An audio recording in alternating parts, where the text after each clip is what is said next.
Hello everyone, welcome back to the Rangers Review. Glad you can join us. This is a video that's going to be, as ever, available to our members first. You can join and become a member of the Rangers Review members channel, YouTube channel, if you want to get content like this early every single week. Myself and Adam Thornton here for a bit of a new podcast. Adam, I've kind of been doing this tactics podcast, Rangers Review Extra, which I've unimaginatively called it myself sometimes with Derek, but I always get told off by Derek for trying to show tactics, gifs, and pass maps on the morning briefing. So this is a safe space with you to actually talk about boring things like build-up structures, hopefully. Yeah, boring things like that.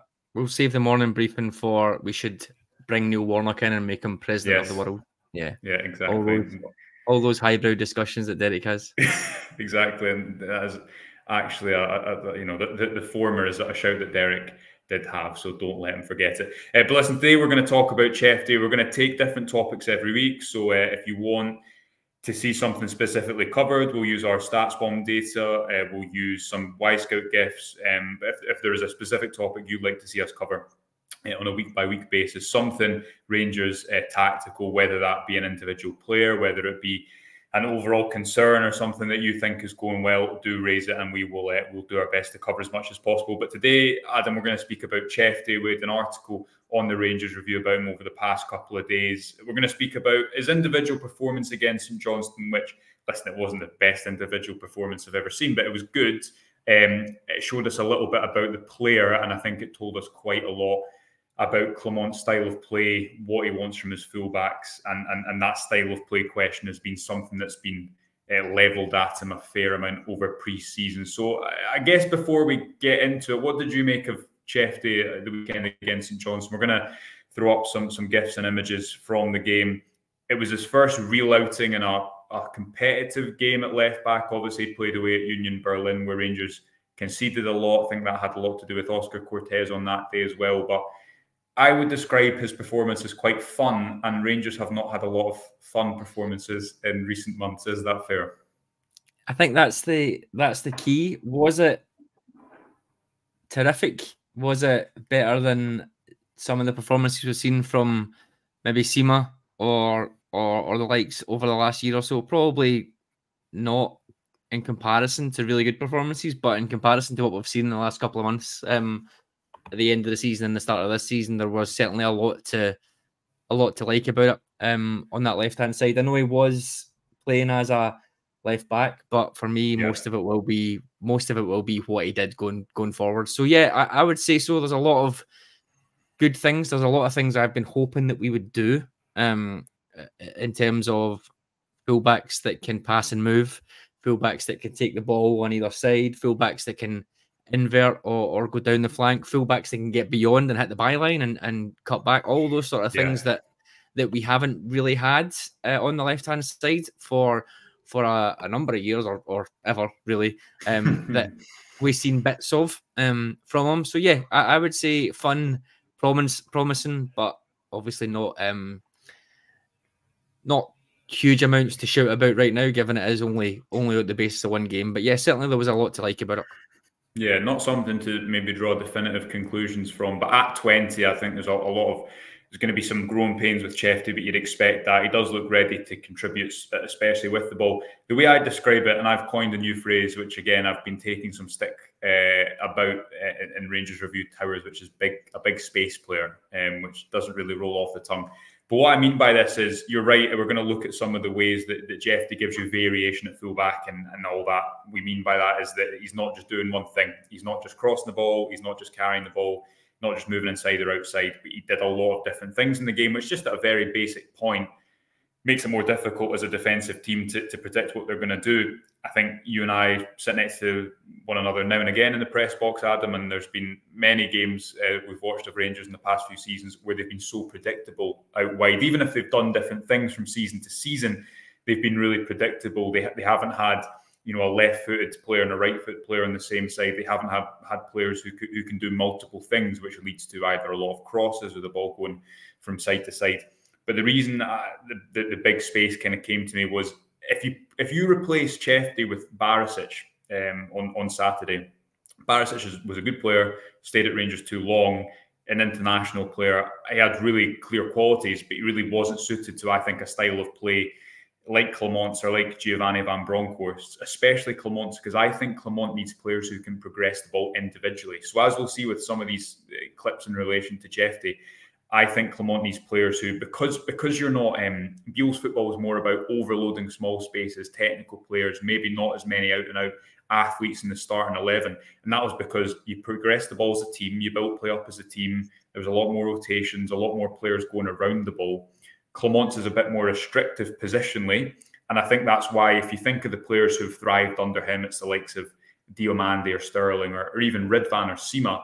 They're all players who can do it themselves. You know, they don't need help to get it from A to B. If you're Barisic in the positions that Jefty is in at the weekend, you don't take advantage of those positions because they're not suited to you. Now, if you get Barisic in his prime, as he was at points under Steven Gerrard, into the final third, he's going to give you a lot of assists, but he's not the one getting the ball there. It's a midfielder who rotates in.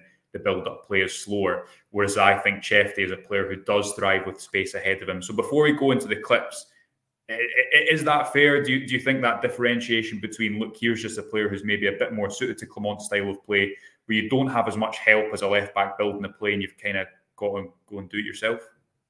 100%. Yeah, I think the Barisic and Jefty comparison probably nicely compares the differences between the previous managers and what Clement is looking to do. There's a really good quote from Arne Slot after his first game at the weekend there, where he said, if you don't win your duels, if you don't win your one-on-one duel, you can forget about tactics. And I think that's really key, both defensively and going forwards. We haven't had, I've said this for a while, defence, we haven't had players who excel 1v1, whether that is beating their man going forwards, or whether that is defending against a man. We constantly back off, try and play positionally.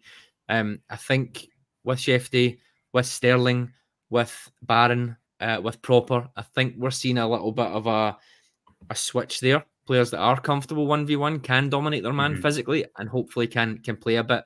The big space thing, I think, makes sense. Barisic hated big space. He hated that. Yeah. Too much time in his hands to decide what to do or have someone running at him, constantly backing off. His body shape was horrendous in those points. Way too early to see what Jefty will be like under some serious pressure defensively. But going forwards, like you said, attacking the space is really, really key for Rangers, particularly in games where you might not have enough of the space. When you do see space opening up, having the ability, the physicality, the bravery to go into those areas is key. And I think that's a big difference so far with Jefty. Yeah, right. Let's get into some of these gifts before we spend the whole podcast talking without any aids. The first one, as ever, I'll play these through a little bit and then we'll decipher them. But all we've got here is a few different examples of the attacking variations that Jefty kind of offered Rangers. And I think you're right, Adam. This isn't a game where he was tested defensively. I think had Ridvan been fit, you'd have seen Rangers go to Parkhead with Jefty up a line and Ridvan deeper because he has to learn defensively. But Ridvan is injured, so it's a different situation. This first gift we've got here, I thought there was some nice link up with Matondo, and we saw a lot of this where Jefty timed his runs pretty well. We've got another gift coming up where Matondo should have played Jefty in. By the time he did, he was offside. Goes on the underlap. His speed has really stood out to me so far. He's really, really quick, but he reads that pretty well. I think that the cutback here just wasn't quite converted in the end. This one is one I want to touch on, Adam, because look where he gets the ball and look where he ends up with the ball. Yeah, that's what you need for me, is to throw it back to you. That's what Clement needs, because if I take it back to this still here, he's not got loads of players around him. Now, if you're a Beale team or a Gerrard team and you're not, Barisic probably isn't here. It's probably a midfielder. Barisic is higher up the pitch. You're overloading the ball, so it's a slower pace of possession. With Clement's style of football, he needs individual progressors. And if I throw it back to you on this point here, that is something that I think Jefty is going to be able to do. Definitely. Yeah, I think you're right. And some of these examples, you're spot on. Barisic should be further up marked, probably at this point, and you're putting almost a dead pass into him that forces him to either try and make a yard and fling a ball into the box or come back the way and go. Just Jefty having that variation really helps. The big thing, I think, in one of these examples that you posted as well was that overlap as well. Again, Mm-hmm. I can count on one hand the amount of time Borna Barisic hit the opposition byline probably in 6 years. It just never was something that he would do. I think Hefty was there 3 times in this game. Ridvan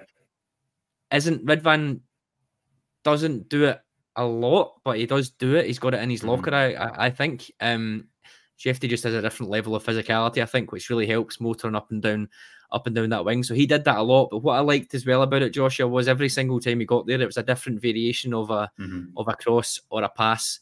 There were some crosses in. He does have a good cross on him, which helps, but it's not his only thing.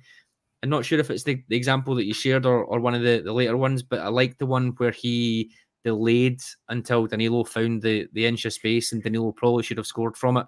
Yes, this one here. It's this one here where I'll play it through as you're speaking. But Matondo delays his pass by 3 milliseconds or whatever it is, too long. But as you say, as it will play out, Danilo has time to find the space, which is important because again, how many times do you see or have you seen Rangers players get into these positions and it's not about picking out the man, it's about getting rid of the ball and getting it into the box quickly. And even for Matondo, again, I'm quite critical of Matondo. I don't think he's the answer at all. He is becoming a little bit of a one-trick pony there with cutting inside and having a shot. But you see what can happen when he has that option outside of him. Yeah, true. Again, it's that on-rushing fullback to overload. He's got the physicality to go up there. It's a nice simple ball from Matondo, and then that cut back, he waits and waits. Great cut back to Danilo, and like you said, just unfortunate on it. But again, that variation is great. That's what we're looking for from Jeffy, 100%. And I like that dynamic. We had a point last year where Ridvan and Oscar Cortez were looking quite good together. We never quite managed to settle it down. Last year, Ridvan and Sima probably didn't play together a huge amount before the season kind of collapsed. And Ridvan and Cortez looked quite good. But other than that, Ridvan and Silva never really worked together. Ridvan and Matondo never really worked together. So Jeffy and Cortez seem quite similar in the sense of the kind of profiles of them, I guess. Obviously, Cortez being able to cut inside is going to help in that side, but they seem quite dynamic. So it'd be interesting to see how that settles down. If it's a Ridvan and Cortez thing that works better than a Jeffy and Cortez, I'm not sure. But certainly the weekend there, Jeffy and Matondo worked really, really well together. A nice little bit of variation. And yeah, I think the physical and athletic profile for Jeffy for me is such a big help in a team that hasn't always had physicality, pace, energy like that. Yeah, no, you're right about Matondo because Saturday was probably one of the first times, Adam, that Clermont has actually had 2 wingers and 2 fullbacks who can go either way. So if you think about a lot of last season, it was Sterling and Tavernier on the right-hand side. It was Silva and Ridvan and Barisic. And Silva and Barisic together is the complete opposite of players who thrive with space ahead of them. Silva's someone who wants to link up, play close to goal probably, and Barisic we've already discussed.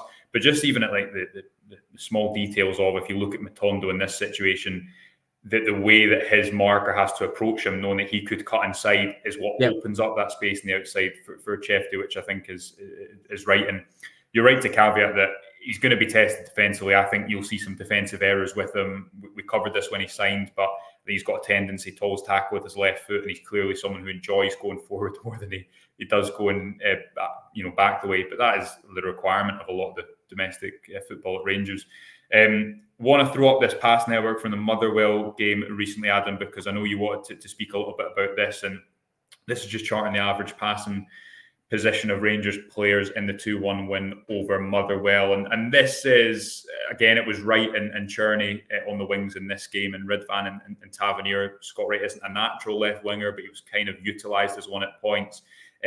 But do you think this is an example of, as we move from what Chefty offers Rangers to what Clermont wants from his fullbacks and his wide midfielders, is this a kind of example of getting towards a style of play, what we might see from Clermont? What kind of caught your eye about this? Yeah, I think so. For me, I think it's how much value we were getting from the centre halves on the ball. It's not something I was really aware of at the game. Obviously, they are they're going to have a bigger circle, if you like, because they're more involved in the ball. We've got so much more of the ball, so that's sort of understandable there. But the threat that they had with it, I think the fact that their Suter is sort of almost red, which is the top level of threat, and Proper's not far behind. I quite like that. I think that shows that they are contributing offensively. The passes that they're starting to make are the ones that result in decent chances for us effectively. What I think is quite interesting here is the positioning of the midfield. Here you've got Connor Barron sitting in the middle, and then you've got Diomande and Tom Lawrence pushing on. Now the natural conception or what's been the case for Rangers has been a sort of 4-2-3-1. And if you go back to the Motherwell game where it all started to go wrong, just after was it early March, the Motherwell game that we lost. Yeah. The midfield looks very, very different. You've got Nico Raskin sort of sitting on the toes of Suter, I think, as the left centre half, and then you've got a bit of disarray with Lundstrom and I think it was Diomande. I might be wrong. Yeah, it was Diomande that day. I think it was Diomande. Raskin started the first half. Lundstrom didn't start. It was Raskin, Diomande, and someone else. Campbell, whoever it was. No, Campbell was injured. Can't remember who it was. The three central midfielders. It was all in a bit of disarray, and I think we sort of seen that at the game as well. So I like this balance. I think it looks quite good. It's interesting to look at maybe someone like Scott Wright and Cherney in terms of they didn't see huge amounts of the ball, but what they did on the ball, they did well. Obviously, Cherney gets the goal. Scott Wright, not my favourite in the world, but in this, he certainly contributed a little bit here. You can't say he didn't in terms of this OBV network. Again, turning it into goals and assists is a key thing. Dessers is an interesting one here because you look at that and you look at Dessers and you look at Lawrence and you think not really seeing too much of the ball, not really creating anything, not really offering much. That's not ideal. I think in the case of Tom Lawrence, that's fair. Tom Lawrence for me has his uses, but it's very much off the bench.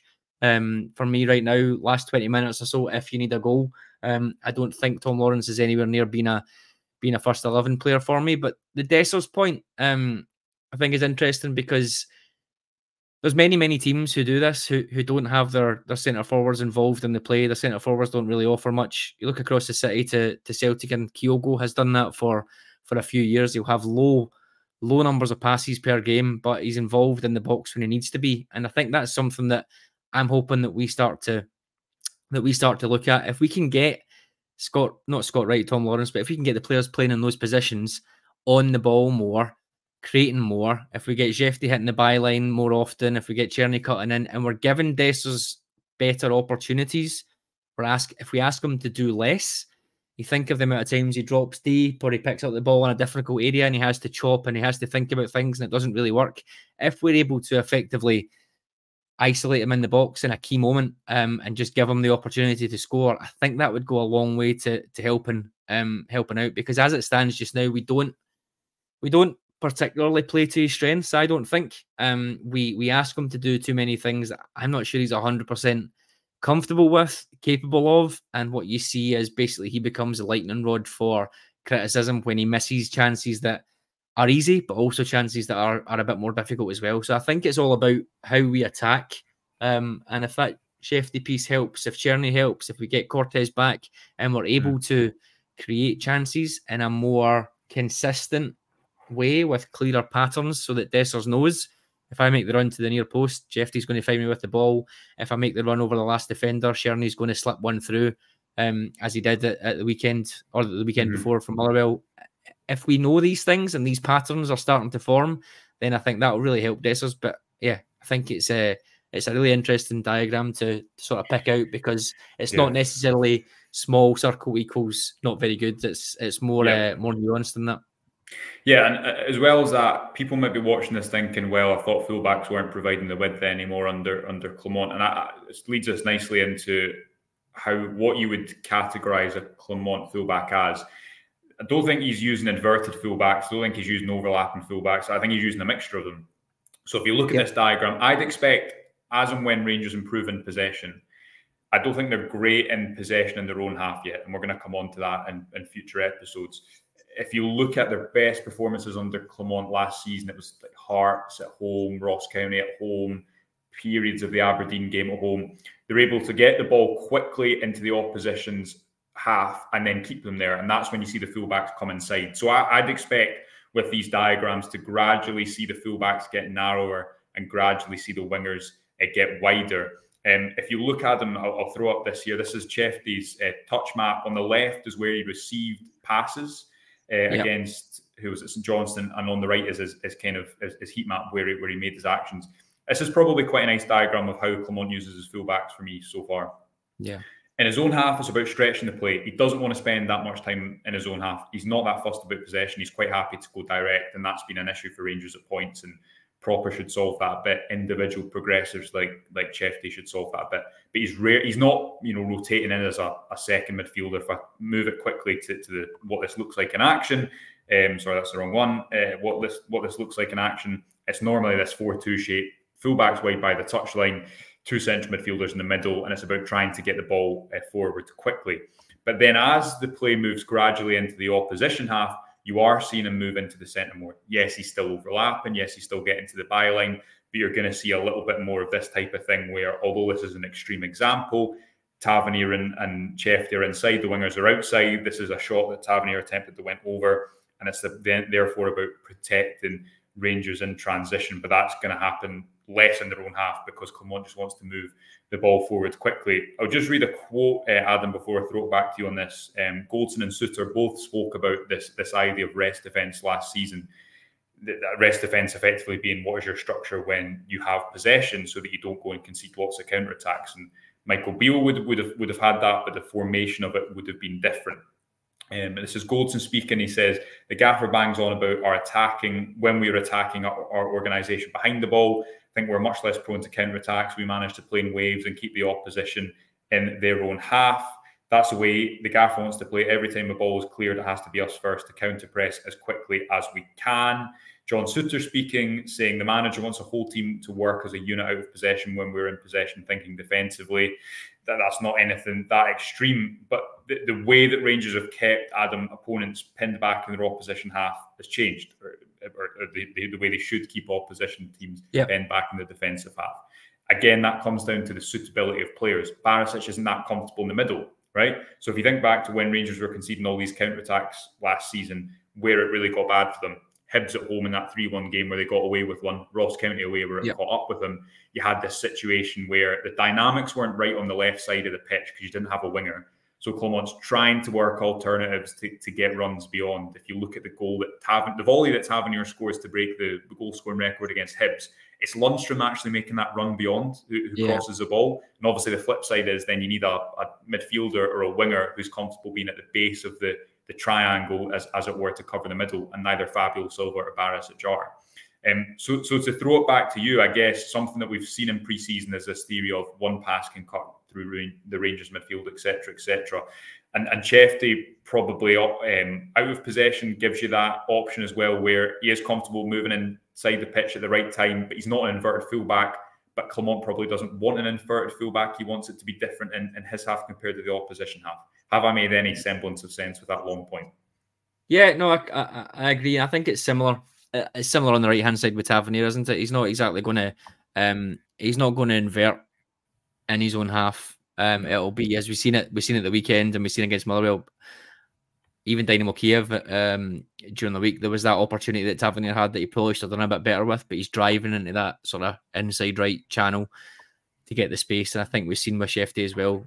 He's definitely got that capability. So yeah, I think that's fair. And I think I actually forgot all about the fullbacks piece until the Dynamo Kiev game, the away game. Someone messaged me to say, did you see the last 20 minutes, the Dynamo Kiev game? We were inverting the fullbacks again, and it wasn't something that I'd really noticed. I'd kind of forgotten about it because, like you said, we did it for a good bit up until that Motherwell game. And then, options just blew it apart. And I guess I never really thought at the time, why is the midfield looking so hamstrung? I think I was probably just annoyed at the fact it was blown apart. Never really looked at it analytically. But why is the midfield so hamstrung? And it's because we never had that extra man in there that would offer that bit of support. That fourth guy that can come in and create a box would really, really help. And we just never really had the players that were capable of it on the left-hand side, like you said. So I think both Chefty and Ridvan are different types of players, but I think they can both do similar things in those scenarios. So I think that will be quite useful. And it's probably no surprise outside of the Hearts game, which I don't know. It's always tough to analyze those Hearts games. First game back as well. They're right up for it. It becomes a bit of a one-off game. But I would say ever since then, those 4 games, bits of it, we've certainly seen, I think, a bit more of a solid midfield structure, and I think it is to do with that extra man in there as a fullback. So I think you're right, and I think it really helps with Shefty as well, that he's really comfortable receiving the ball on the byline. Yes, good point. Is a big thing. The clip that, or the screenshot that you had of him during build up, he's just really comfortable, not only there but also that one as well. Yeah, just there receiving the ball. Barisic would just go back again, and you'd have to kick the ball. You'd have to kick the ball long. Ridvan, I'm not sure really does that as well. Again, he would potentially go back and look to move up higher. Shefty quite comfortable. There was many times he'd receive that ball and he'd go, or he'd find the ball into Sterling, and him and Matondo would combination play to get through. So he's got the burst of pace that I don't think Ridvan or Barisic do, which really helps because he can play the ball. But if he has to play the ball back, he's on his bike to go and try and get the pass, which I think really helps, having someone who's that comfortable on the byline, because that's where the opposition want you to go. They want you they want you to limit your passes, because there's nowhere to go. You can't. You've got the byline, so you have to come back, or you have to come in the way. So it's all about quick passes, bravery, and other players moving to help you create the space. So that's the thing I've really noticed with Shefty as well. That I think it's a point that you noticed as well. He is really comfortable back to the byline as opposed to back to goal. Yeah, it's something that there's a video that will be on this playlist. If you watch our video when Shefty joined, it's the one thing that stands out so much from his time in Cyprus, and it's a really good point. I'm glad you raised it. I think Ridvan can receive by the touchline, but he's not got the same amount of pace and power, so he's relying on being a little bit more nimble than Shefty. Yeah.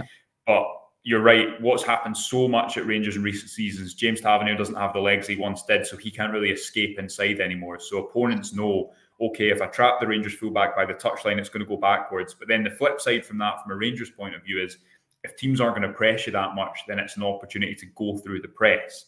And again, this comes down to the fact why I think Clement needs like an individual in that position.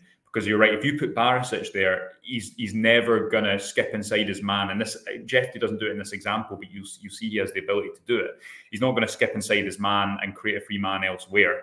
So you need the individuals who can progress the ball individually to create the space for the way he wants to attack, which I think is a really good point as well.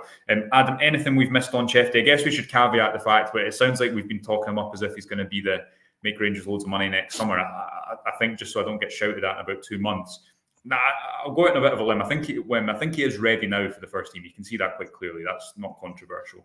And I would feel more comfortable with him probably on the left wing than at left back. If you're going into an Old Firm game, he will have to learn defensively. He's only got 1 season in professional football, but he does fit the type of profile Rangers should be signing. And there's a lot of present frustrations with the transfer window, understandably, because not enough business has been done yet. But he's come from a market that Rangers previously haven't really exploited. He's coming for a relatively low fee. He's 20 years old. You know, he's younger than Robbie Fraser. We forget because in Scotland, I think we think of young players as young until they're 23, 24. You know, he's younger than Alex Lowry, for example. So he still will have a lot of growing to do, but also looks ready to contribute now. Is there anything I've missed that you want to point out before we close? No, just to say I agree. It's a tricky one. See, when we've struggled with left-sided players and Cortez got injured and Shefty went out there and did a decent job, I think it's quite easy as fans to just cling on and say that's the solution there. We've finally found it. It's going to be Shefty.